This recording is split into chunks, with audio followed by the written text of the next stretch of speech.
hay que mirar cuáles son las bondades y los beneficios en el trayecto que tuvo el Sistema General de Seguridad Social en Salud y qué ha llegado a ser la Ley 100 y qué beneficios tiene la Ley 100 para tal.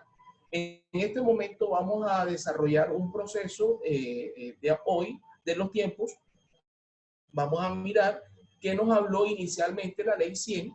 Muchos van a tener el conocimiento porque esto es lo que siempre hemos hablado del 93 hacia acá, pero vamos a recordar algo para poder llegar al punto de la crisis que hubo en Colombia, ¿ok? Y hubo una crisis donde estuvo reflejado todo en la banca, en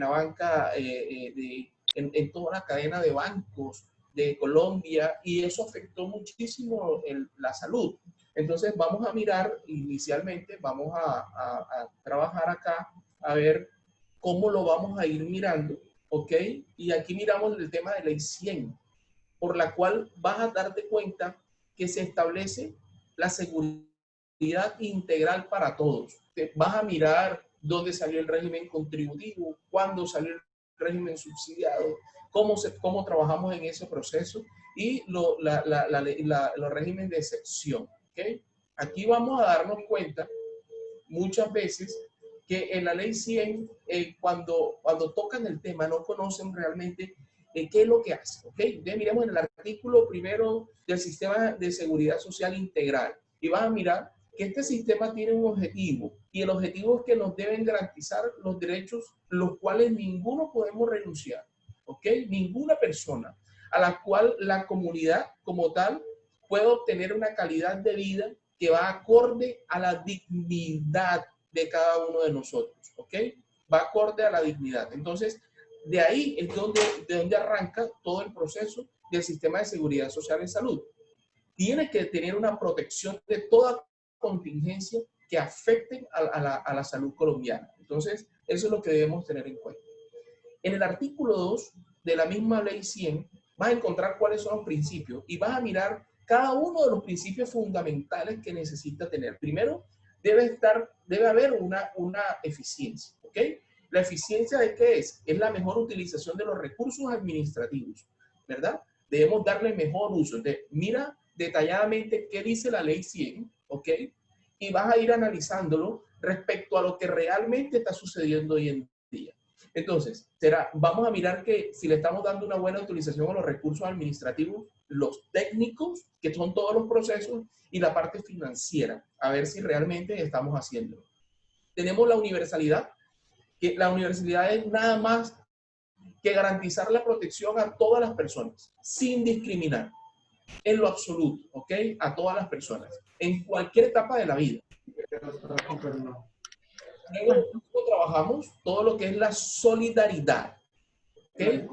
La solidaridad miramos todo lo que es la práctica mutua entre los profesionales y entre el mismo nivel socioeconómico que estamos trabajando sin descuidarlo y la universalidad. También tenemos que ser integrales, ¿ok? ¿Qué quiere decir integralidad? En una cobertura, ¿verdad? Que realmente cubra a toda la población. Es una capacidad económica para poder cubrir. Ejemplos, si nosotros hablamos del distrito de Barranquilla, ustedes se pueden dar cuenta que en Barranquilla nada más vas a encontrar pasos y caminos. Antes tú encontrabas casas que eran centros de salud, pero que no cumplían con las especificaciones. Hoy en día vas a encontrar pasos y caminos que tienen una suficiencia específica para la atención. Entonces, vas a ver que en cada barrio o en cada localidad de Barranquilla y el área metropolitana vas a encontrar esas unidades de atención. ¿Por qué? Porque en la integralidad debes tener cobertura, debe estar lo más cercano a ese usuario para que vaya a donde el primer nivel de atención. Tenemos la unidad que es la articulación política, ¿ok? Las instituciones, los regímenes, los procedimientos y las prestaciones que lleva a todo esto como los principios a alcanzar algún bien común en la sociedad. Tenemos la participación, que es la intervención que tiene la comunidad a través de muchos beneficios de la seguridad social, como la organización, el control, gestionarle a esos usuarios, ¿verdad? La fiscalización de las instituciones. Usted puede dar cuenta que muchas instituciones de salud, los usuarios tienen una persona que participa ante ellos, ante una junta directa de una institución. Puede ser una IPS, puede ser el hospital público o puede ser la EPS. Ellos tienen un representante el cual escuchan cuáles son sus necesidades y eso lo eleva a las directivas para poder darle solución al tema como tal. Vas a encontrar muchas cosas, ¿ok?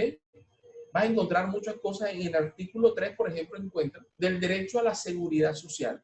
Tanto usted como me está escuchando y viendo, tiene derecho, ¿ok? Tiene derecho a esa seguridad social y el Estado te garantiza a cada habitante en Colombia que tú tengas esa seguridad social, ¿ok? En el artículo 4 es un servicio público de seguridad social. Es un servicio obligatorio cuya dirección coordina y controla y el control está a cargo del Estado, ¿ok? El Estado está a cargo de eso. Hace mucho tiempo, para los años entre 1900 y 1990 y el 92, muchas personas podían tener la salud, pero nada más los que tenían la suficiencia económica para pagarla. El resto de las personas solamente iban a los centros asistenciales públicos, ¿sí? Que le llamaban hospitales de caridad. Solamente iban allá para que puedan ser atendidos con lo básico. Muchos de ellos morían por enfermedades y nadie sabía realmente que existían unas situaciones de enfermedades porque no había una clasificación ni había un mayor control desde la presidencia de la República y por ende el Ministerio de Salud. No lo había. Solamente el que tenía un recurso económico podía pagar una medicina prepagada o antes llamado el médico familiar, el médico de familia, que iba, atendía directamente a la familia y le daban una contraprestación, pero no existía una atención. En este momento el sector público obliga a que eso suceda así.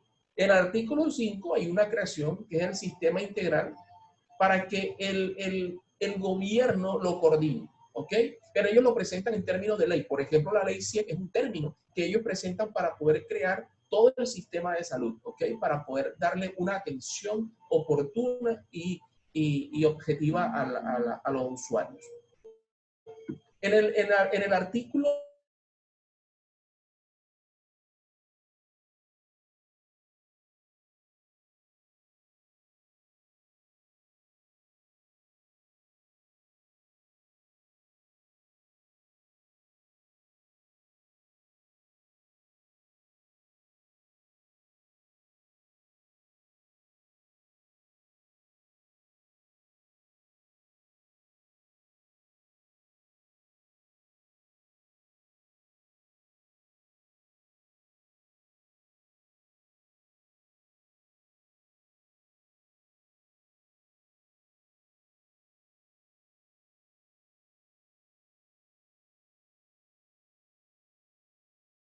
debe garantizar o si no, no lo hace ni por un control. Entonces, todavía es la hora que estamos haciendo un trabajo que no es determinado, ¿ok?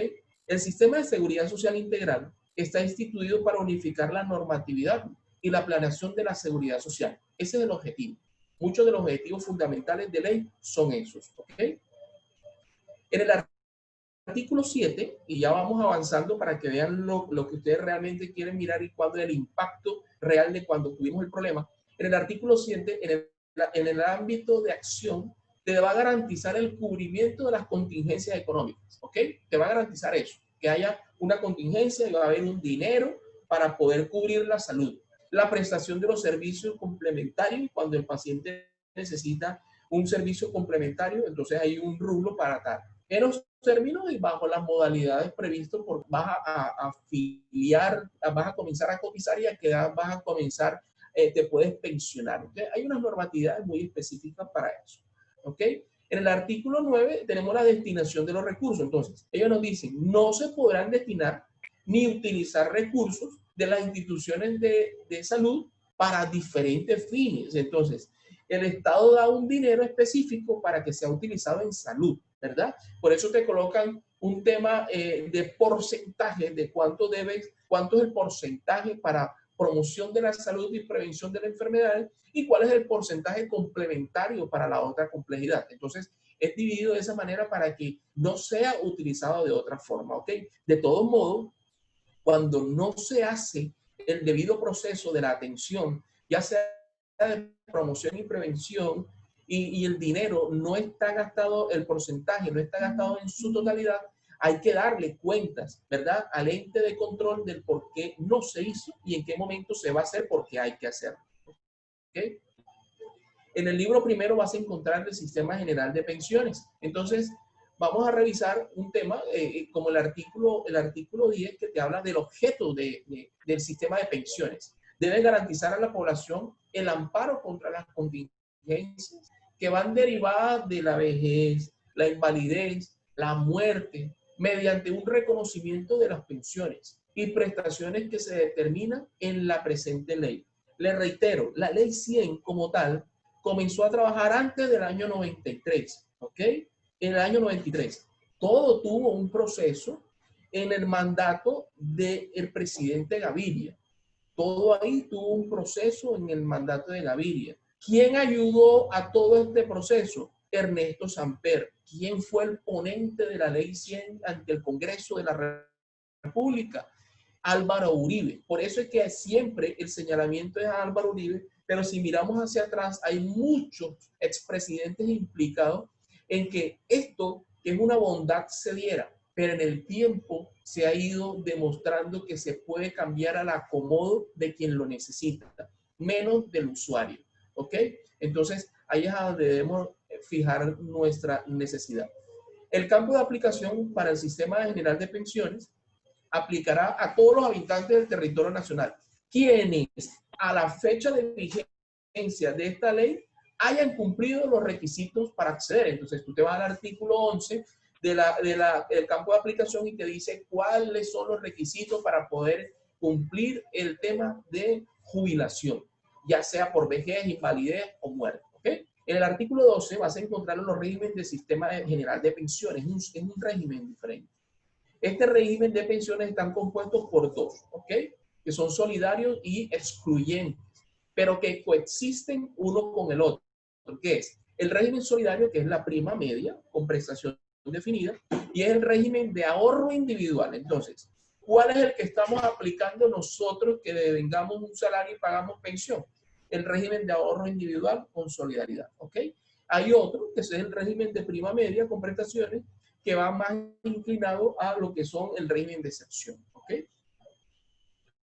Aquí vas a mirar y detalladamente, para que no mires que es tanta información, no podía dejar de colocar cierta información porque es importante. Hay unas características para que tú lo sepas, ¿ok? Y vas a necesitar, por ejemplo, la afiliación siempre es obligatoria en pensiones. La selección de uno o cualquiera de los regímenes previstos en el artículo anterior es importante para ser afiliado de ese régimen. Los afiliados tendrán derecho al reconocimiento y pago de prestaciones de las pensiones por invalidez, por vejez o sobrevivencia. La afiliación implica la obligación de efectuar aportes, o sea, tienes que ir pagando tus aportes porque si no, no vas a llegar a las semanas cotizadas ni al tiempo que debes pensionar. Los afiliados del sistema de pensiones podrán escoger el régimen de pensiones que quiera. Hoy en día tú escoges, bueno, yo me quiero ir para este régimen de pensiones, no, yo mejor me paso para este. Y esta es la situación que en este momento se está reflejando, que algunos en la pensión reciben mejor ingreso que otros. Eso sí te toca revisarlo con más detalle para tu consultoría y toma de decisiones. Para el reconocimiento de las pensiones y prestaciones contempladas en los dos regímenes, se tendrá en cuenta la suma de las semanas, eso lo veníamos conversando, cotizadas, que tú hayas cotizado, ¿ok?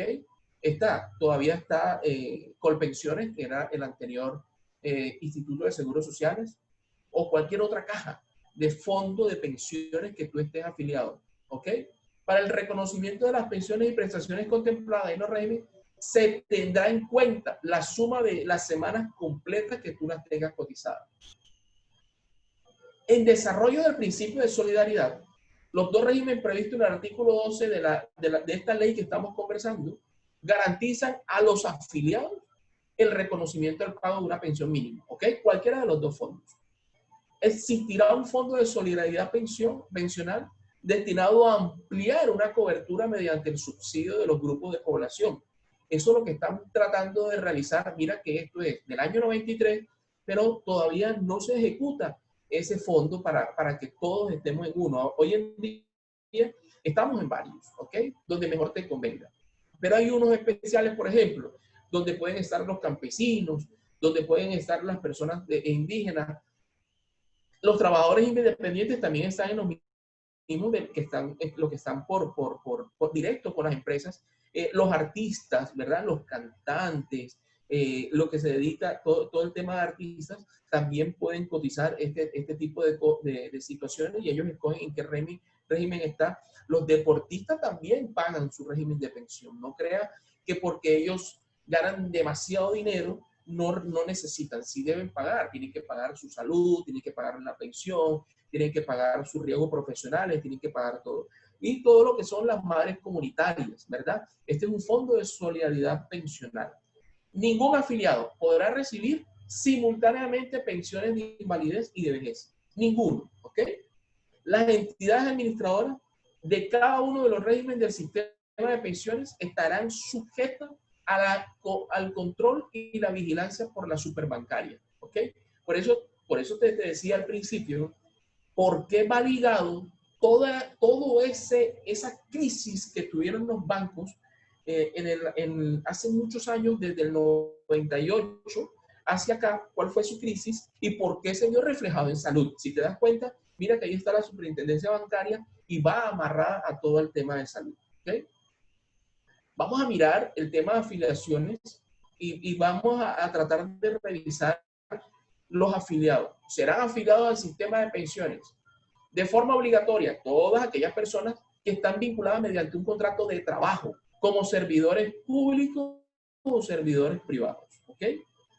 En forma voluntaria, los trabajadores independientes y en general todas las personas naturales residentes en el país y los colombianos domiciliarios en el exterior que no tengan la calidad de afiliados obligatorios. Si te das cuenta, cuando tú miras la parte de en forma voluntaria y te dice los trabajadores independientes y en general todas las personas, realmente la forma voluntaria se convierte en una obligación. Si tú tienes un empleo, por ejemplo, de prestación de servicios de salud, estamos obligados a cotizar, ¿ok?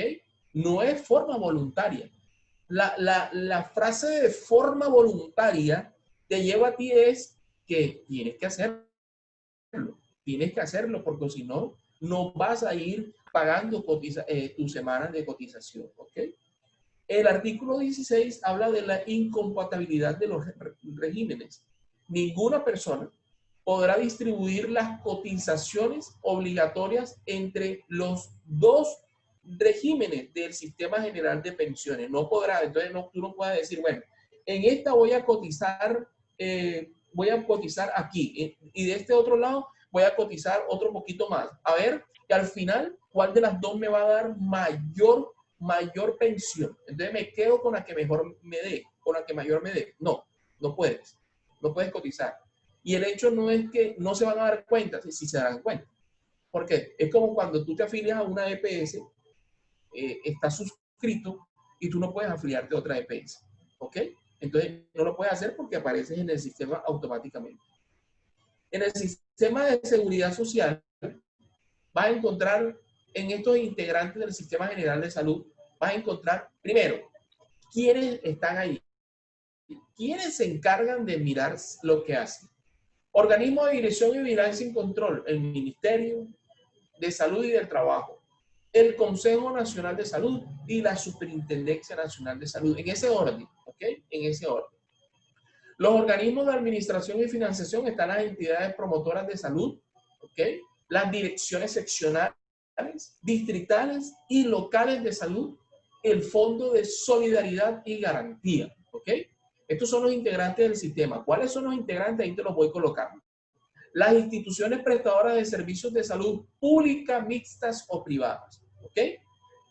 Las demás entidades de salud que al entrar en vigencia de la presente ley, están adscritas al Ministerio de Salud y del Trabajo. Los empleadores, los trabajadores y sus organizaciones y los trabajadores independientes que cotizan al sistema contributivo y los pensionados también son integrales. Los comités de participación comunitaria, los COPAC, ¿okay? Creados por la ley 10 del año 90. Mucha gente no conoce eso, ¿ok? Excepto los que manejan recursos humanos y los que manejan salud y seguridad en el trabajo, y a veces nos conversan a todos, y es cuando, pero es necesario que tú sepas que hay un comité que se dedica a mirar cuál es tu participación dentro de cierta empresa, pero eso lo lleva al usuario. Los comités de participación comunitaria están coordinados desde la entidad, ya sea IPS, hospital o EPS, pública, privada o mixta, pero que va de la mano con un representante de las comunidades, ¿ok? Que son los que hacen todo el proceso. Aquí, en este artículo 157, y nos pasamos a este para que vean este tema, y es los afiliados al sistema de seguridad social en salud, y vas a encontrar régimen contributivo, que tú los conoces, ¿ok? Son las personas vinculadas a través de un contrato de trabajo, ya sean los servidores públicos, los pensionados, jubilados y los trabajadores independientes con una capacidad de pago, ¿ok? Con capacidad de pago. Vas a encontrar el régimen subsidiado, que fíjate que muchas personas en el sector salud, ¿ok? Confundían mucho qué era el CISBEN. ¿Qué era el CISBEN? Y lo confundían y no sabían sobre el régimen. Tú le hablabas sobre el régimen subsidiado y pensaban que era algo totalmente diferente a toda la salud del plan obligatorio de salud que la gente habla. Y te hablo de profesionales de la salud, pero no tienen la culpa, ¿ok? Si son las personas sin capacidad de pago para cubrir el monto total de la cotización, ¿ok? Entonces se dice, aquí te coloqué la palabra pobre porque en mucha literatura realmente se utiliza no para cuestionar o criticarlo o realmente para victimizar a esas personas. No, esa es la palabra adecuada. Pero nosotros en salud, en el área de salud pública, en el área de epidemiología, nosotros hablamos de personas vulnerables. Son aquellas personas vulnerables en el país, ¿ok? En áreas rurales y también en áreas urbanas encuentras personas vulnerables, ¿ok? Tenemos las personas vinculadas al sistema, aquellas personas que por motivos de incapacidad de pago, mientras logran ser beneficiarios del régimen subsidiado, tendrán derecho a los servicios de atención de salud. Entonces, ¿qué hacían antes? Por ejemplo, abrías tú y sacabas el CISBEN. El CISBEN escogía un grupo de personas seleccionadas por tiempo, ¿ok? Y los afiliaban a las EPS. Estos grupos de personas afiliadas a las EPS tenían todas las atenciones requeridas en salud, del plan obligatorio de salud. Pero quedaba otro grupo de personas porque no había cupo de meterlas a las EPS. Eran muy pocas las que existían, ¿ok? O las que eran complementarias. Esas personas quedaban, por decirlo, en lista de espera y tenían que esperar un año para que les fuera asignada una EPS. En ese año, mientras transcurría y le asignaban una EPS, esas personas podían acudir a cualquier hospital público con su hoja de CISBEN para que sea atendido de manera integral. ¿Cuál era la diferencia? Que el que tenía asignado una EPS, esa EPS tenía toda la ruta de cuáles son sus prestadores primarios y complementarios y podía compartirlo con él y ya el usuario sabía a qué instituciones cercanas podía asistir. En este caso, ya eso no existe, ¿ok? Y ahora pueden entrar todos de una vez. Ya van todos a la EPS y las EPS automáticamente los divide a dónde debe ser su atención primaria, ¿ok? Por eso te encuentras en el distrito de Barranquilla, Pasos y Caminos. Por eso te encuentras en el departamento del Atlántico, hospitales públicos, ¿ok? Que es el primer nivel de atención.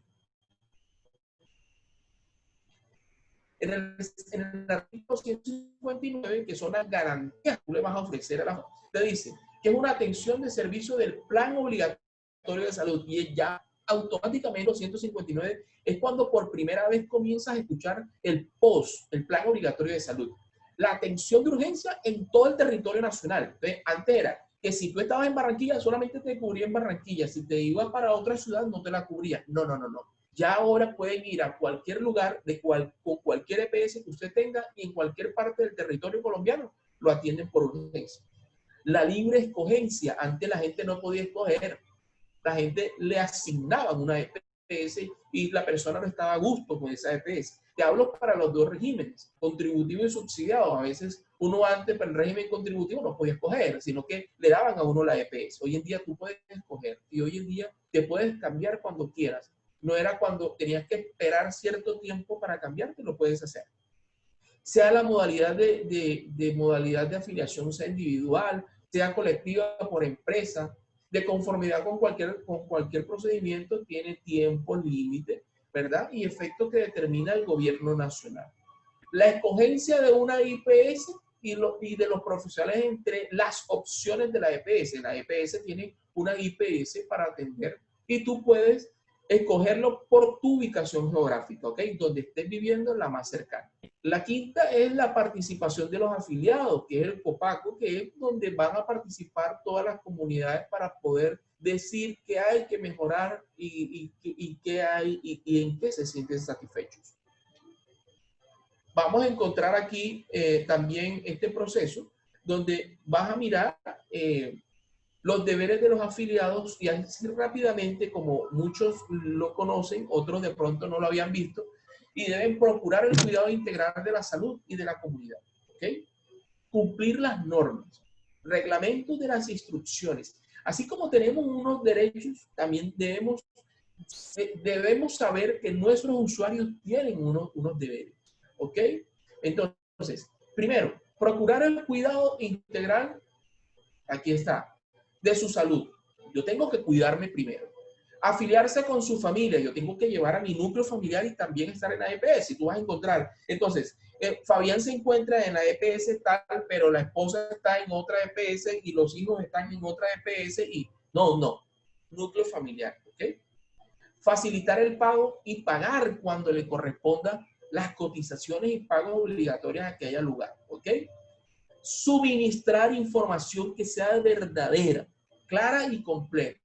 Vigilar el cumplimiento de las obligaciones que contrajo usted, ¿ok? Hacia la institución. Cumplir las normas y reglamentos de esa institución. Cuidar y hacer uso racional de los recursos. Vas a encontrar personas que hoy van por odontología, mañana van por el médico ginecólogo, mañana van a consulta externa, pasado mañana van por y hacen mal uso de los recursos. ¿Ok? Tratar con dignidad al personal humano, o sea, que no tratemos mal al personal médico, que no nos traten mal a nosotros, y eso debemos tener claro desde, siempre lo he dicho, todo comienza por casa y desde el portero, que es el que nos recibe en el centro asistencial. ¿Ok? En estos deberes de los empleados vas a encontrar de los empleados inscribir en una IPS a todas las personas que tengan alguna vinculación laboral. Ok. Contribuir al financiamiento del Sistema General de Seguridad Social. Estamos en la obligación de contribuir. Ok. Informar las novedades laborales de sus trabajadores. Si de pronto el empleado le aumentaron el salario, yo debo notificarlo porque ya el porcentaje es otro. Ok. Si el empleado ya no se encuentra laborando en la empresa, yo tengo que notificarlo porque muchas veces el sistema de pensiones, de ARL, de salud, sigue cobrándole y poniendo en mora al empleado, ¿ok? Garantizar un medio ambiente laboral bastante sano, ¿ok? Que permita prevenir los riesgos de trabajo, los riesgos de enfermedad. Muchas veces las personas se enferman, las personas tienen riesgo ahí en el trabajo, pero es por el contacto que tienen con el jefe, el contacto que tienen con las demás personas, ¿sí? El ambiente el contacto debe ser diferente. El contacto debe ser totalmente diferente, debe ser realmente de una adopción del sistema de seguridad social en salud. ¿Ok? A eso es lo que debemos apuntar. Ok. Bueno, aquí quiero que miren algo que es en el artículo 164 es preexistencia, ¿ok? Preexistencia. Ojo con esto, que ustedes manejan mucho el tema de a veces afiliaciones, a veces el tema de riesgo, a veces de promoción y prevención. Pero si usted es financiero, si usted es del área financiera, si usted es del área de facturación, si usted es del área de auditoría, cualquier sea el área, nosotros no nos debemos limitar a que yo soy de esta área y yo debo saber esto. No, debemos ser integrales, debemos complementarnos y conocer de dónde estamos trabajando, debemos conocer todas las áreas. ¿Por qué? Porque una complementa a la otra para llegar a un bien, a una meta común. Entonces, muchas veces llega un paciente con una hipertensión y cuando revisan la historia clínica del paciente, entonces no lo quieren afiliar a la EPS. Eso se le llama preexistencia en el Sistema General de Seguridad Social en Salud. Las EPS no podrán aplicar preexistencias a sus afiliados. ¿Qué quiere decir? Que si el afiliado llega, una mujer embarazada con 7 meses de embarazo, a afiliarse, usted no le puede decir que no, tiene que afiliarla. Si la persona llegó con un cáncer y fue afiliada a su EPS, tiene que aceptarla, no la puede rechazar, ¿ok? Debemos aceptarla, porque la ley viene acompañada. Pero la gente busca la manera de burlar eso. Y eso es muy delicado en el tema legal, es muy delicado. Entonces tenemos que saber cómo manejarlo. Lo que aquí podemos mirar es la atención básica. Este es un plan. La ley siempre habla de una atención básica, ¿ok? Por unas actividades para que eduques, para prevenir a la población. Te habla de una atención materno-infantil, hoy le llamamos materno-perinatal, para cubrir los seguros de una mujer embarazada en su control prenatal, después del parto y el recién nacido.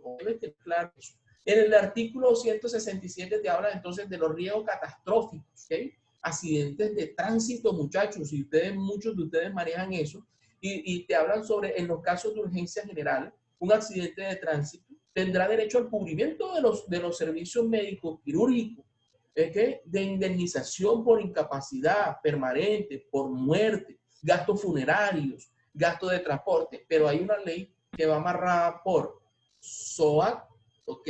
Cuando son de este tipo, salud, que es el plan obligatorio de salud, y todo lo que es el riesgo profesional. Son 3 integrantes, cada uno por la misma ley 100, pero tienen artículos que tienen unas connotaciones específicas y es bueno que se conozca para tomar una decisión de ese tipo, ¿ok? La atención inicial de urgencia, se lo dije, es importante para todos y debemos hacerlo. No podemos negarle la atención inicial de urgencia. Llegó un paciente en la clínica fulano de tal, que es 5 estrellas la clínica, y resulta que llegó un paciente que es del régimen subsidiado, una persona bastante pobre, vulnerable, y como llegó a esa clínica 5 estrellas y no estaba afiliado, no lo atiendo por urgencia. No. Tienes que atenderlo, es obligatorio. Si esa persona no la atiendes, entonces puede tener un proceso legal bien fuerte, ¿ok?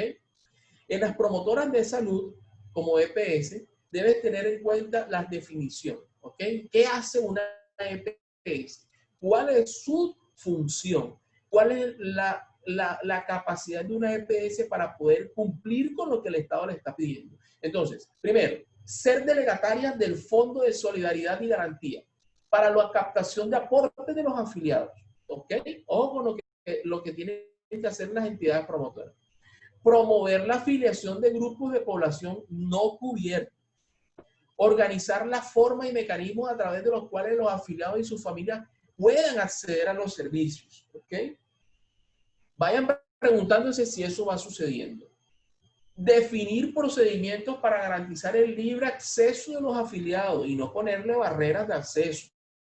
Remitir al Fondo de Solidaridad y Compensación la información que le compete a cada trabajador, ¿ok? Sobre mi núcleo familiar. Establecer procedimientos para controlar la atención integral, ¿ok? Que sea eficiente, que sea oportuna, que sea con calidad en todos los prestadores de salud, IPS, EPS, ¿ok? Ojo con eso. ¿Cuáles son los tipos de entidades promotoras de salud? En ese entonces arrancamos con el Instituto de Seguro Social, ¿ok? Las cajas, los fondos. las entidades o empresas de previsión. Mira cómo va evolucionando la EPS. ¿Ok? Las entidades que por efecto de asociación o convenio entre las cajas de compensación familiar. ¿Ok? Las entidades que ofrecen programas de medicina prepagada o seguros de salud. Los organismos que hayan sido organizados por empresas públicas o privadas. Las organizaciones no gubernamentales y del sector social solidario. ¿Ok? Como las comunidades indígenas que son no gubernamentales, las entidades privadas, las entidades solidarias o públicas que creen que el propósito específico de funcionar como EPS. Tienes que saber cuáles son, ¿ok? Entonces, aquí vas a mirar las instituciones que son las IPS y son a partir, ¿cuándo comienzan las instituciones? En el artículo 185 del año 93. Son función de la IPS prestar los servicios de su nivel de atención que corresponda, ¿ok? Que sea de la complejidad que esté asumiendo. Entonces, en esta ley estatutaria del año 2015, tú vas a mirar que el objeto como tal es garantizar el derecho a la salud. Es que además de estar la ley 100, sacaron una ley estatutaria y dijeron, vamos a refrendarlo, vamos a consolidar que esto es lo que se tiene que hacer, y sacaron la ley estatutaria nuevamente. ¿Cuál fue su naturaleza y contenido? Ustedes dijeron, es un derecho que es autónomo, que es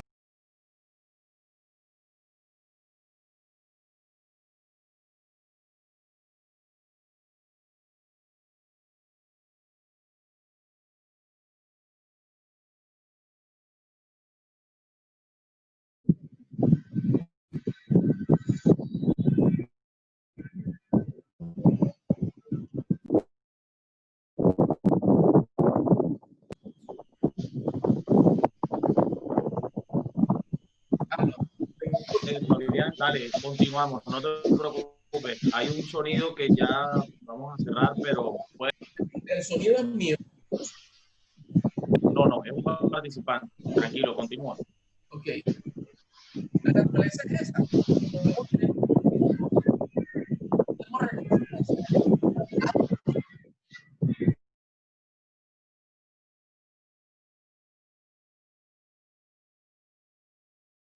Ojo, y tú estás aprendiéndolo.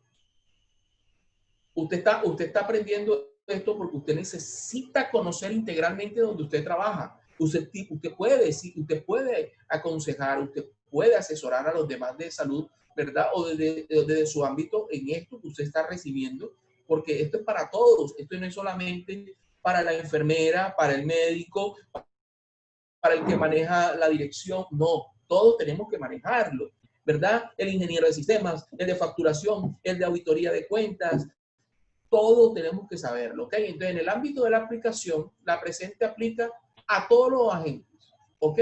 Y a todos los usuarios que intervengan en todo este proceso. La evaluación de los indicadores del goce efectivo es anual, ¿ok? Esto lo sacó el ministerio porque dijeron, vamos a sacar unos indicadores para poder evaluarlo, porque necesitamos saber qué se está haciendo, ¿ok? Si están cumpliendo o no están cumpliendo. Creamos unos indicadores de accesibilidad, vamos a crear unos indicadores de disponibilidad, vamos a crear unos indicadores de aceptabilidad de las personas, ¿ok? Si tú miras en el régimen subsidiado, esas personas se utilizan cada uno de estos. Nosotros en el régimen contributivo nunca entramos a nuestra EPS a decir, estoy en desacuerdo con esto, no me atendieron a puntual, nada más nos quejamos, pero nunca entramos a hacer esto. Hay que hacerlo para que mejoren las entidades. La integralidad son los servicios y la tecnología. A veces tú vas y te atiende un médico y te manda a hacer una tecnología y resulta de que no te la cubre el sistema y tienes que pagarlo.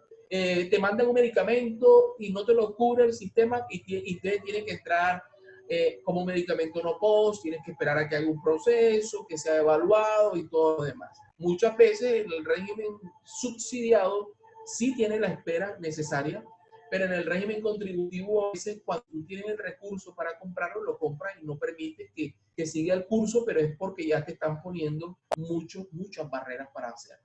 Tenemos los determinantes sociales de la salud que son importantísimos y es el deber del Estado. El Estado tiene que adoptar unas políticas públicas, ¿ok? Dirigidas a lograr que pueda reducir esas desigualdades que hay. ¿Cuáles son las desigualdades? Los factores que determinan una enfermedad. ¿Cuáles son? Los sociales, ¿ok? Los económicos, los culturales, tradición. Si usted hace este artículo 9 y lo compara con lo que estamos viviendo actualmente con el COVID-19, vamos a hablar solamente de aquí. ¿Qué pasa en el determinante social? ¿Qué factores llevan la aparición del COVID en nuestra población? Lo cultural, los ocupacionales, los habitacionales, la educación, el acceso a los servicios de salud, no, porque ahí están, pero hay que mirar cuáles son los que realmente determinan. Pero todo esto determina porque una persona se enferma si no tiene dónde ir a que lo atienda un médico. Una persona se enferma si no se alimenta como debe ser, ¿ok? Si no tienes empleo, también te enfermas porque no tienes cómo subsistir. Lo social es dónde vives, en qué sector vives, en qué estrato vives, si eres del régimen subsidiado del contributivo, si eres una persona vulnerable porque no tienes para pagar la salud. Muchos de esos son determinantes sociales de la salud. ¿Okay? ¿Qué está sujeto especial a la protección? La atención de niños es importantísimo. Hay algo muy importante que el Ministerio de Salud hizo y la cuenta de alto costo hizo, es que en este momento a los niños que tienen cáncer es lo más importante para todos, ¿ok? Y han cerrado EPS cuando no atienden a los niños con cáncer en su momento y adecuadamente. Solo por eso. Y usted dice, Fabián, pero sí, por eso. Con solo decirle que los gerentes de las EPS tienen contacto directo con el asesor de la Presidencia de la República. ¿Por qué? Cuando un niño con cáncer no le dan lo que necesita, no lo atienden porque no se hizo el debido proceso desde una EPS, la superintendencia hace una llamada al familiar porque ellos saben que el niño está siendo atendido, y si es negativa la respuesta del familiar, automáticamente generan una alerta. Esa alerta llega, como dicen en las películas, al teléfono rojo del presidente de la República, y automáticamente eso baja a todos los gerentes generales de las EPS para que den parte de lo sucedido de forma inmediata.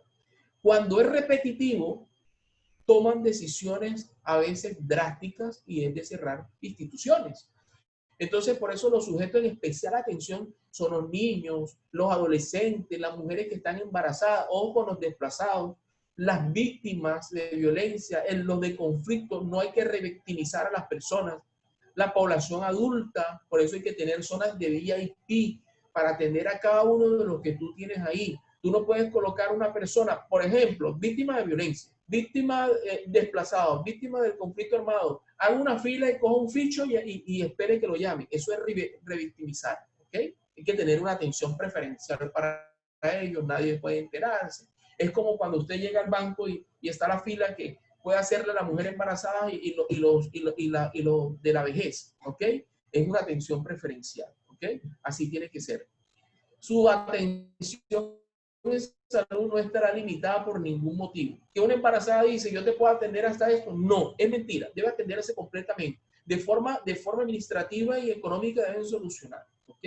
Las instituciones que no hagan parte del sector salud deberán definir los procesos de atención en los sectores, ¿ok? De una manera interdisciplinaria. ¿Cómo van a hacer para atender a los pacientes que están en las zonas rurales? En el caso de las mujeres en estado de embarazo, se adoptan medidas que garanticen el acceso a los servicios. Esa niña, apenas tú te das cuenta que está embarazada, tienes que buscar de alguna manera para que ella se vincule y de una vez tenga ese contacto y le diga, bueno, tu control prenatal lo vas a atender aquí, tus ecografías se hacen acá, tus laboratorios clínicos se hacen de este lado. Si tú tienes dolores de parto, puedes ir al hospital que está aquí cerca de tu casa, pero si te programan para cesárea, tienen que ser en esas clínicas. O sea, ella tiene que tener todo el panorama de lo que va a suceder a futuro. ¿Okay? Aquí tenemos la garantía del mecanismo de la protección del derecho fundamental en salud y vas a encontrar esta participación en las decisiones de salud. Vas a encontrar derechos fundamentales, participar en la formulación de salud, participar en las instancias de liberación de veeduría. Mira a ver si nosotros estamos participando. Participar en los programas de promoción y prevención que se han establecido. Participar en las decisiones. ¿Quiénes hacen eso? Los gremios deben participar de todo esto para toma de decisiones, ¿ok? Pero ojo que debes tenerlo claro porque eso existe y tienes que conocerlo. Bien. Tenemos la red de servicios y el tema estará autorizado en redes integrales, ¿ok? De salud, que podrán ser públicas o privadas. La prohibición de la negación de los servicios, no se le puede negar el servicio a nadie, en lo absoluto. Debe estar amarrado hasta de las tecnologías, que son todo lo que es no post. Así sea no post, debe ser integral, ¿ok? La prestación de salud debe ser fundamental. El procedimiento de resolución de conflictos por parte de los profesionales de la salud te dice que hay que solucionar las discrepancias en diagnósticos y alternativas. Quiere decir que si el paciente llega donde un médico y el médico dice que el paciente tiene hipertensión, pero el paciente no está a gusto y va donde otro médico de la misma entidad o de una entidad ajena y el médico de la otra entidad sigue el protocolo y dice que el paciente no tiene hipertensión, entonces tienen al paciente sin saber si tiene o no tiene. Entonces deben unirse esas personas para tomar una decisión en un bien común, ¿ok? Eso es lo que hay que tener en cuenta, señores. Los profesionales y trabajadores de la salud tienen autonomía profesional. Se garantiza la autonomía a todos los profesionales para adoptar decisiones sobre el diagnóstico y tratamiento de los pacientes, ¿ok? A su cargo, lógicamente, que son personas que están avaladas por el Ministerio de Educación y Salud. El respeto a la dignidad de los profesionales y trabajadores. No sé si hoy en día se está cumpliendo eso, pero eso es lo primordial, ¿ok? Del talento humano y todo el personal como tal. Hay que preguntarse si eso lo estamos haciendo o si no, hay que ponerlo en práctica porque es fundamental y si te das cuenta está bajo una ley. Vas a encontrar una política para el manejo de la información en salud, ¿ok? Donde esa información debe ser transparente, debe ser pertinente, ¿ok? Debe ser generado por el paciente y los actores que lo están atendiendo. Debe ser generada por los diferentes tipos de niveles que se está atendiendo el paciente, ¿ok? Debe tener unos componentes del lugar donde vive, o sea, demográficos. Debe tener un componente socioeconómico, o sea, en qué sociedad vive y si trabaja, si no trabaja, cuánto gana. ¿Ok? Epidemiológico y clínico son las enfermedades que pueda tener o las que tengan, ¿verdad? Y administrativos y financieros son sus finanzas y si está afiliado a la EPS. De la política pública de salud es lo que habíamos conversado, donde el sistema de salud, el gobierno nacional debe implementar una política para que todo esto se cumpla y sea integral. Es importante que lo divulguemos. Lo que estoy haciendo yo es divulgarlo. ¿Por qué? Porque es importante que tú lo sepas, es importante que tú lo puedas replicar. Al final de esto tú te vas a quedar con esas ayudas y tú puedes replicarlo, tú puedes entregárselo a alguien que quieras, ¿ok? Pero importante es que esto se replique, que esto se sepa para ser mejores en el sistema de salud. Tenemos la política de innovación, ciencia y tecnología, que nos lleva a ir mejorando poco a poco. Tuvo que ocurrir una pandemia para que fueran innovando en la mejora continua de que tenemos que cuidarlo. Entonces, mira que te dicen, el tapaboca X ya no sirve, ahora sirve los guantes, iban mejorando, ¿ok? Tuvo que llegar esto del virus, ¿verdad? Para que fueran mejorando en el tema de ciencia y tecnología. La política farmacéutica nacional establece una política nacional que es programática, que es integral, ¿ok? Que se edifican unas estrategias para poder financiar y poder dar autorizaciones de qué medicamentos se pueden producir, qué medicamentos se pueden comprar. Ojo con eso, ¿ok? Hay que tenerlo muy claro. No es que yo ahorita voy a comprar tal cosa porque eso me quita el COVID o me previene el COVID. Ojo con eso. Bien. Aquí vas a encontrar algo que le llamamos, y yo se los decía en el video, que es el rescate financiero del sector salud, ¿ok? Y en el rescate financiero, yo te voy a mostrar que había unas medidas extraordinarias que se tomaron. A mí me gusta leer muchos aspectos de profesionales, de agremiaciones y asociaciones, donde tienen muchos intereses no lucrativos, ¿verdad? Pero sí académicos, Y entonces mira lo que pasaba. Entre el año 98 y 2002, nuestro país se decidió por uno de los ajustes más grandes de la historia. Salvar los bancos, ¿ok? Salvar la bancada nacional. Esa fue la decisión entre el 98 y 2002. La crisis llegó a unos niveles que tú no te imaginas. Si tú buscas los libros de antecedentes, te vas a encontrar todo lo que sucedió. Se llevó a corporaciones de ahorro, comenzó a desaparecer corporaciones de ahorro, ¿ok? Como Gran Ahorrar, creo que muchos de ustedes lo conocen, Gran Ahorrar, el Banco Andino y Pacífico, ¿verdad? El Banco Central Hipotecario, entre otros. Mira todo lo que arrolló. El FOGAFIN, que es el Fondo de Garantía de Instituciones Financieras, tuvo que coger y rescatar varias entidades a través de unos créditos de capitalizaciones, ¿ok? Le digo, venga usted, venga usted, venga usted. Las que quedaron vamos a rescatarlas. No pudimos rescatar al resto, pero vamos a rescatarla a usted. Se decretaron una emergencia económica. Aunque no lo crean, eso sucedió. Desapareció el UPAC, ¿ok? Acuérdate que el UPAC, el Banco Gran Ahorrar fue generando el UPAC, ¿ok? Apareció el VR. Muchos no sé de ustedes si conocen el VR, que es la unidad de valor real. Es cuando, es como miden, perdón, es el valor que le dan a un procedimiento médico, a una tecnología. Eso apareció así, ¿ok? Dentro de las medidas que el gobierno tomó, estuvo la creación del impuesto bancario que muchos conocemos que fue el 2 por 1000, que debió terminarse en el año 99. Eso lo hicieron para poder salvar esa crisis que había en el año 98. ¿Ok? Muchos dicen, bueno, ¿y por qué está el 2 por 1000, pero ahora es 4 por 1000? Porque no alcanzaba los recursos del 2 por 1000 y entonces lo llevaron al 4 por 1000, pero eso debió acabarse en el año 2003, 2004, y si tú te das cuenta estamos en el 2020 y seguimos en el 4 por 1000. Entonces, la pregunta es, ¿será que salvaron ya los bancos? Si esa era una crisis para salvar los bancos, que va enlazado con la salud, porque va enlazado con el FOSIGA, va enlazado ahí, entonces, ¿por qué no siguen cobrando el 4 por 1000? Bueno, entonces pregúntate eso e investigarlo un poco más en el diplomado, ¿ok? El análisis del gobierno en aquel entonces podríamos tomarlo como una referencia que va ligada al sector salud.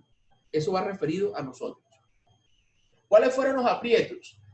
Podemos llamarlo de cualquier aspecto de una realidad que se organizó, que era inestable, sujeto a una evolución. ¿Qué era sujeto a una evolución? Que eran tan malos, era tan inestable el tema de salud, pero que iba evolucionando a empeorar, no a mejorar, a empeorar. Igual a los síntomas que antecedieron el gran rescate financiero de los bancos. O sea, lo mismo que sucedió con los bancos comenzó a suceder con la salud en Colombia.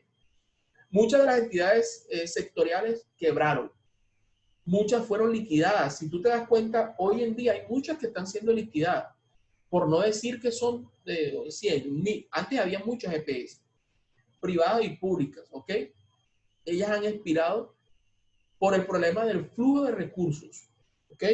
Ustedes financieros, profesionales de la salud, flujo de recursos. Si no hay flujo de recursos, no puedes pagar la salud de nadie, ¿ok?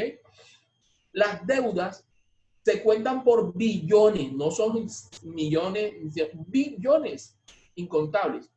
Son moratorias, o sea, van creando intereses sobre intereses más allá del 40%. Y se continúan perfilando obligaciones, o sea, además que se deben billones por ese desfalco que hubo y que se crean sumas moratorias más allá del 40% de lo que se deben billones de pesos, todavía es la hora en que se siguen acumulando deudas mes a mes por cada operación que se haga. Pregúntate cuándo se terminará de pagar eso. La operación no se ha detenido todavía, ¿ok? Gracias al que el flujo de caja ha mejorado. Apenas se mantiene a flote algunos aseguradores, algunos prestadores que muestran un síntoma de agravamiento financiero. El superintendencia dijo, venga, señores, muéstrame que usted tiene un músculo financiero para poder suplir la necesidad de los usuarios que usted tiene si si el Ministerio de Salud dice que por favor lo ayuden porque no tiene cómo solventar durante 5 años la salud de las personas que usted tiene afiliado? Demuéstreme que usted tiene una capacidad financiera. Entonces comenzaron las EPS a hacer alianzas con las instituciones. Venga, afíliese conmigo, y para poder crear ese músculo financiero, ¿ok? Para poder tener un flujo de recursos, para poder demostrar a la superintendencia que ellos tienen cómo seguir subsistiendo en el sistema y que no entren en moratorio constante, y que la superintendencia los intervenga, los coloque en medida provisional y luego terminan cerrándolos, ¿ok? ¿Qué otros aprietos? El momento es tan delicado que el gobierno debe aprobar a la mayor brevedad medidas extraordinarias. Eso que está sucediendo son medidas extraordinarias, que se están metiendo a las EPS, ¿ok? Que se están metiendo a los hospitales públicos donde eso no sucedía. El tema público no lo tocaban, para evitar la ruina total de los actores. Si esto no lo hace el Estado, créeme que nos vamos a quedar arruinados en salud. Se va a acabar la salud. Van a tener que cerrar todo, ¿ok? Porque no va a haber quien solvente, no va a haber quien tenga ese músculo financiero para poder trabajar y mantener la salud de una manera íntegra, ¿ok? ¿Qué condicionantes de esta problemática tenemos? Mira los condicionantes. Plan obligatorio de salud. Durante años, la actualización de este plan permaneció casi inalterable. O sea, nadie se metía con el plan obligatorio de salud del año 93. Nadie. En el último quinquenio se aprobaron muchas inclusiones. Comenzaron a meter cosas. Ah, bueno, eso no funciona, vamos a meter esto, vamos a hacer esto, las EPS, con diferentes metodologías, ¿no? Cada quien se inventaba a su acomodo, cuyos cuestionables beneficios todos eran cuestionables, ocultaron las dudas sobre la suficiencia en el financiamiento de las mismas. O sea, no pudieron demostrar, de tantas cosas que inventaron, no podían demostrar que se podían autosustentar. Las EPS, como delegadas del Estado, no podían hacer otra cosa que ejecutar cada año. ¿Qué hacían? Nuevos contratos para el aseguramiento. Las EPS hacían su contrato anual, sin contar con la certeza plena sobre el financiamiento de las tecnologías. ¿Ok? Estoy hablando de no post, derivados de cálculos sobre cómo hacían los contratos de asegurador las EPS. Hombre, ellos tenían o tienen el cálculo de uso sobre los usos que se dieron en los años anteriores en las instituciones prestadoras de salud, la frecuencia de uso, ¿qué quiere decir? Cada cuánto está asistiendo el paciente a que lo vea el ginecólogo. Entonces, de acuerdo a eso, van a contratar por una tarifa específica a los ginecólogos o por un valor específico al ginecólogo.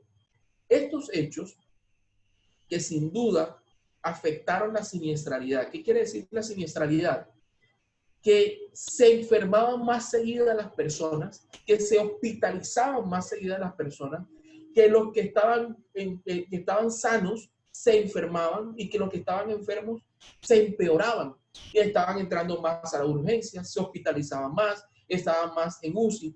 Para ponerte de un plano que tú lo puedas entender, hoy en día, por el COVID, la siniestralidad está aumentada porque están enfermándose más los pacientes, ¿ok? Esto convierte a las EPS en una variante muy extraña de asegurador. El asegurador tiene que es un delegado, ¿ok? No controla ni las coberturas del plan que ofrece, ni el riesgo de los aseguradores. Pero ojo, no es culpa de la EPS, es culpa de las modificaciones que le hicieron al plan obligatorio de salud, ¿ok? Porque no tienen certeza de las tecnologías. Y si no tienes certeza de las tecnologías, no tienes certeza de muchas cosas. El post debe ser suficientemente amplio para garantizar la salud como un derecho fundamental. Pero tú vas a pedir un servicio y a veces no te lo cubren. Pero mira que te está diciendo la ley 100 que es un derecho fundamental integral. Y si tú te das cuenta, no es integral. Y debe ser tan estrecho como las apropiaciones económicas autorizadas para ese efecto. O sea, hay un dinero que está escogido para pagar ese derecho fundamental. Está ejecutada dentro de un marco de riesgo que conoces. Y espera, Entonces, las EPS tienen que hacer los contratos no solamente por la tarifa que manejé el año pasado, por la frecuencia de uso del médico general o del ginecólogo o del internista, no solo por eso. Debes tener en cuenta cuáles son los riesgos que tú conoces. Por eso tienes que caracterizar tu población, caracterizarle, saber cuáles personas están enfermas por grupo de edad y cuáles son las personas que tienen una enfermedad reconocida o diagnosticada por grupo de edad. Y además de ser por grupo de edad, por municipio, por departamento, ¿ok? Por sector. Eso yo conozco y entonces, ¿qué es lo que yo espero? ¿Verdad? Y así disminuye la siniestralidad y así disminuyen los costos que tú vas a tener. Entre más costos tengas, te dice dos cosas. No tienes control en tu institución de salud. Los programas no funcionan, ¿ok? Los programas de promoción y prevención, los programas de alto costo no funcionan. Y así de simple, si no funcionan, la siniestralidad aumenta y los costos aumentan y la EPS va perdiendo el músculo financiero para mantenerse en el mercado, ¿ok? Además de estos condicionantes, tienen los servicios no incluidos en el plan de beneficios, que son los no post. El mayor desacierto lo constituye el imperfecto manejo que el gobierno le dio. Entonces dice, se convirtieron en un titánico negocio que realmente solo enriquece a las multinacionales, a los intermediarios que son los operadores logísticos, ¿ok? Este medicamento es no post, pero la EPS no lo entrega, pero lo va a entregar lo va a entregar en ente territorial o lo va a entregar quien diga el gobierno que lo va a entregar, pero por medio de un operador logístico. Ya eso se volvió un negocio, ¿ok? Se volvió un negocio. Pregúntense si es necesario o mejor aún que la EPS lo entregue o que siga como está. Ya eso es para cada quien, para cada dirigente, ¿ok? Trasladaron el negocio del pago de estas obligaciones a los bancos más grandes del país, ¿ok? Que son las fiducias del FOSIGA. Eso lo hicieron, trasladaron todo este negocio del pago de obligaciones a los bancos más grandes del país. Entonces, ¿existe una relación entre los bancos y la salud? Sí. ¿Por qué Fabián comenzó hablando de la crisis de los bancos si estamos hablando de salud? Porque aquí te estoy demostrando que se creó esa figura para que todas esas obligaciones pasaran a los bancos más grandes del país, que manejan las fiducias del FOSIGA, que es donde está el dinero de todo salud. Se idearon una figura de recobros, ¿ok? No un pago directo como se hacía antes. Antes se pagaba directo, ¿ok? La EPS prestaba el no post y le pagaban directo a la EPS. No, ahora no. Ahora la EPS tiene que hacer un recobro que incluía la posibilidad de glosar algunos de los pagos derivados de la entrega de servicios no post, ¿ok? Había una posibilidad de hacerlo, pero mira lo que pasaba. ¿Qué generó esta mala decisión? Primero, le restó el valor a UPC. Disminuyó los servicios del plan obligatorio de salud. Y mira que la ley 7 habla que la bondad que tiene el plan obligatorio de salud. Pero resulta que aquí te disminuye los servicios de salud del POS. No concertan los aseguradores, o sea, las EPS no concertan. ¿Por qué? Porque el gobierno nacional crea sus propias normatividades, sus leyes, sus adendas u otros sí que van a la ley 100 para el beneficio común de ellos, ¿ok? Y no tienen en cuenta el asegurador. El asegurador, que es la EPS, tiene que amoldarse y buscar de qué manera soluciona. ¿De qué manera soluciona? Porque al final, el ente de control dice a la EPS, solucione. Usted es el administrador de recursos, solucione. Entonces la EPS tiene que bailar de esa manera. Como cuarta mala decisión, que es injusta y creciente y liquidez a los aseguradores de ambos regímenes, ¿ok? Del régimen contributivo y del régimen subsidiado. Aquí en este proceso, se adoptaron medidas urgentes y extraordinarias para evitar que colapsara. Como vimos ahorita, tiene síntomas muy inequívocos, ¿ok? La ley 100, unos síntomas, no es mala, si tú te diste, fueron evolucionando al acomodo de cada quien en el tiempo. y tiene síntomas que realmente llevan a que el funcionamiento sea como lo dice al principio la ley 100 hasta el 165, que es el artículo. El problema es de un faltante estructural, más que un embolate de dinero, como lo que le coloqué ahí. No es que haya un embolate de dinero, no, sino que estructuralmente no está organizado. Se enredaron en todo el actor, se enredó en todo lo que estaba haciendo. Comenzó a hacer una ley buena y luego, no, espérate, es que el representante de los empresarios dijo que hay que meter una ley porque es que el trabajador está ganando mucho con las horas extras. Entonces, vamos a meter horas extras ya no a las 6 de la tarde, sino a partir de las 10 de la noche porque están perjudicando a los grandes contribuyentes. ¿Sí? Ojo con eso. Se hace indispensable dotar al gobierno de la autoridad y las facultades suficientes e inmediatas para que sea capaz de encauzar toda la viabilidad jurídica, técnica y financiera para rescatar el sector salud. Ellos lo tienen.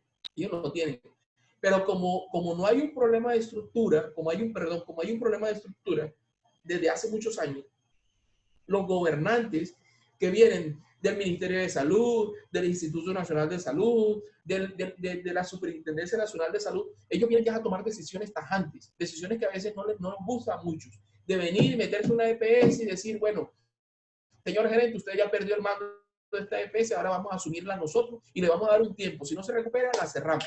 Entonces, el de la EPS pública, privada o mixta dice, espérate un momentico, pero ¿por qué? ¿Por qué así? ¿Por qué no lo hicimos antes? ¿Por qué no lo hicieron antes? Porque están enredados, porque están desorganizados en el ministerio. No la EPS. La EPS es un daño colateral de todo lo que está sucediendo. En esta unidad de pago de capitación yo quería mirar esto que usted vio allá como la UPC.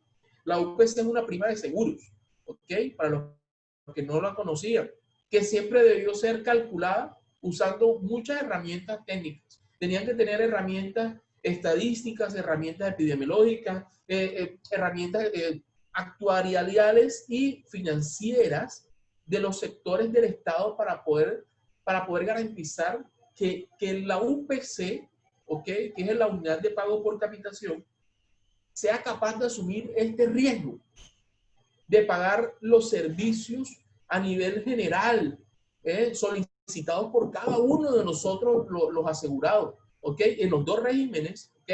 Contributivo y subsidiado.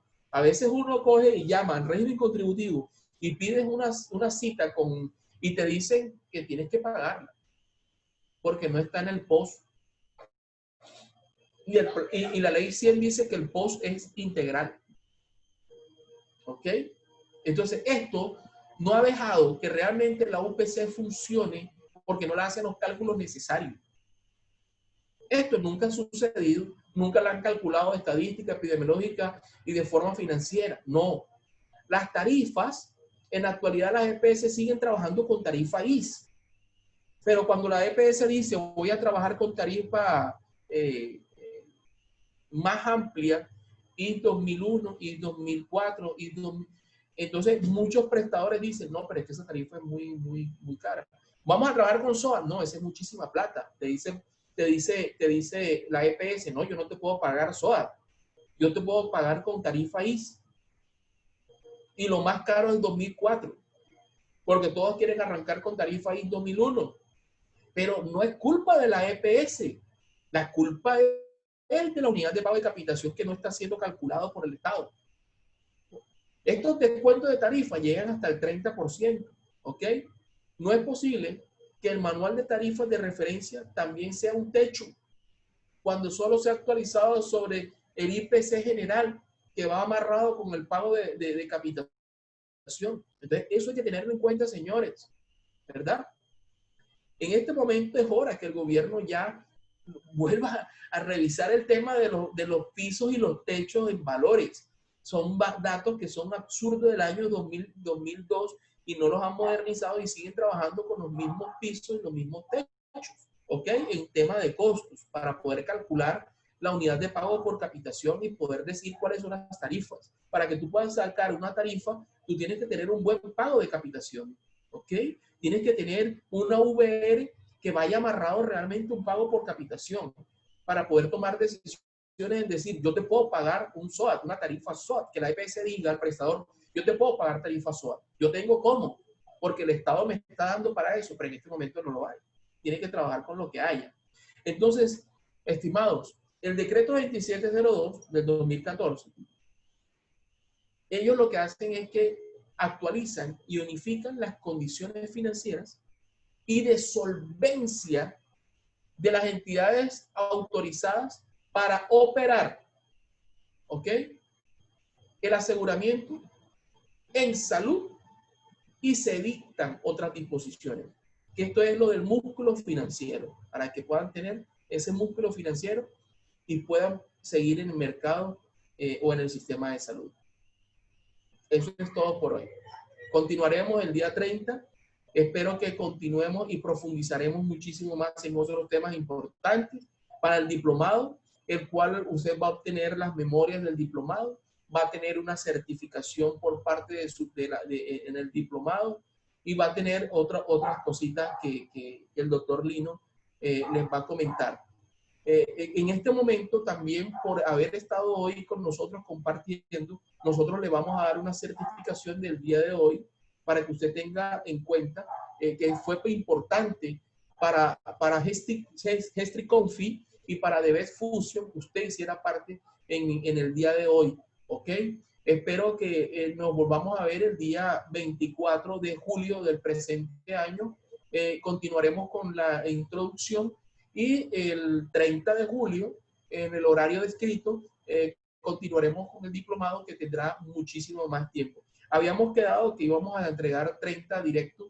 Creo que pasamos más porque me pareció importante que ustedes supieran muchísimo más de este nivel de educación que estamos ofreciendo. Lino, continúa, por favor.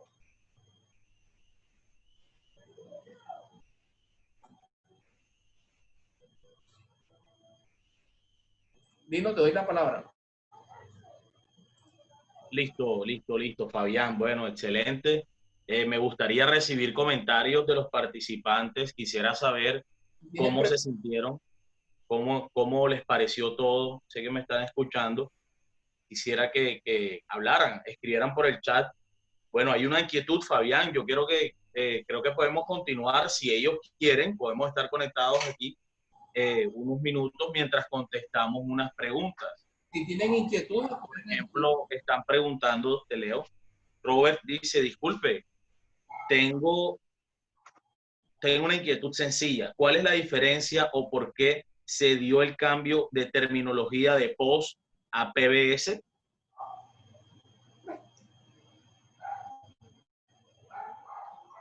¿Quién me habla? Me habla el señor Roberto. La pregunta es, ¿cuál es la diferencia o por qué se dio el cambio de terminología de POS a PBS? Señor Roberto, buenas tardes. El cambio de terminología continúa. Perdón, no es claro cuando el POS no ha desaparecido, ¿ok? El POS es el mismo, Plan Obligatorio de Salud. El término PBS, cuando usted lo llama, es porque ellos lo están amarrando a la modificación que hace en todas las tecnologías, ¿ok? Es una modificación que hacen para que sea de mejor uso y de mejor control integral. Pero si usted se da cuenta, seguimos igual que en el POS. El POS es lo mismo. El PBS es la misma funcionalidad de POS. Solamente le cambiaron como siglas, ¿verdad?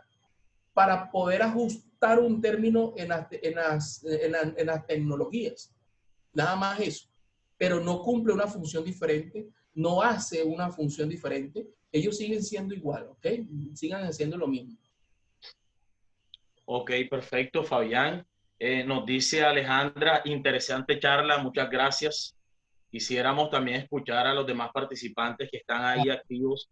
Y bueno, miren, Robert, bueno, sí, bueno, gracias Robert también por estar aquí. Nos dice Robert que gracias.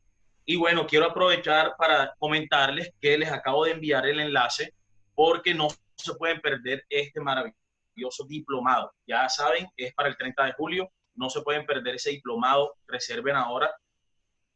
Pueden hacerlo a través del enlace que les acabo de enviar por el chat y por favor escriban sus comentarios, queremos saber cómo les pareció todo, qué les gustaría que nosotros hiciéramos para ustedes, de qué les gustaría que habláramos, para que realicemos en el transcurso de esta jornada un live streaming con el doctor Fabián Jansen, en el cual él pueda contestar a las preguntas y las dudas que ustedes tengan. Entonces, eso lo podemos cuadrar y la idea como tal es escucharlos, saber de qué quieren conversar y las dudas que tengan. Háganlo saber por correo, por llamada, por el chat de Zoom, para poder escucharlos y ayudarlos con sus inquietudes en sus procesos. ¿Listo? Nos dicen muchas gracias por esta invitación. Muy clara la explicación, buena información. Gracias por aclarar dudas y conceptos. José Manuel de la Rosa. Carolina, muchas gracias. Excelente. Bueno, gracias a todos. Fabián, no sé si quieres comentarle algo más. Bueno, no.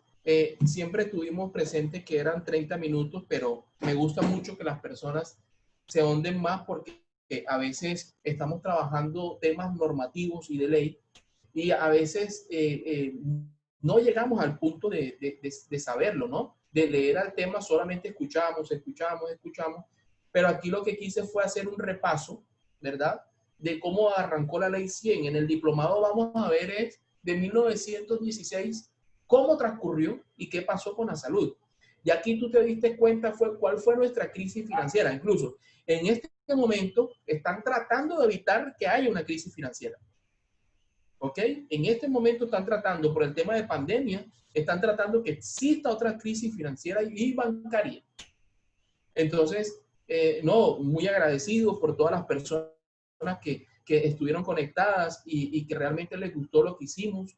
Lo hacemos con mucho aprecio y que realmente puedan estar siempre ahí, que participen para el día 24 en el mismo horario, 24 de julio del presente, y en el mismo horario que vamos a hablar entonces de temas ya de tecnología no post y de otro proceso. Y culminamos el día 30 de julio en el mismo horario para trabajar el tema del diplomado ya con mayor profundidad, ya vamos a tener más tiempo y no va a ser continuo, vamos a hacer los breaks para que las personas puedan tomarse su tiempo y estar conectados y escuchando y lógicamente todo lo que condiciona un tema como eso de diplomado al final, ¿ok?